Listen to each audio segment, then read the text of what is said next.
In this video, I'm going to show you how you can easily make new TikTok account if you already have one.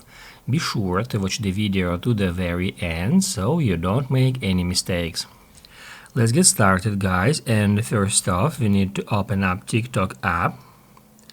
Once it is done, then just tap right here to go to your TikTok profile, and after that tap at these three lines at the top right corner and then select Settings and Privacy here.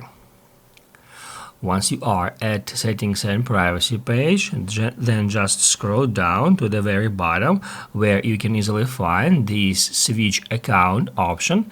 Even if you have just one account signed in here, you will still see this option, and now if we tap on it, we'll be able to switch to another account right from here. And also down below here, we can easily find this Add Account button, and now I can just tap right here, and that will prompt me to sign in using my another account's login data, such as email and password, maybe phone number and password, and also we can use any of these ways.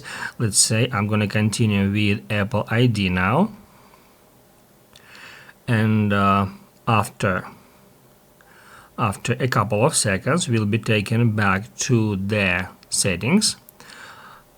Actually, we are already switched to another TikTok account, and then if we go back to Settings and Privacy and then hit right here Add Switch Account, we'll find here our secondary account, and that's how we can easily switch between them. Basically, guys, that's it. So if this video was helpful for you, don't forget to hit the like button.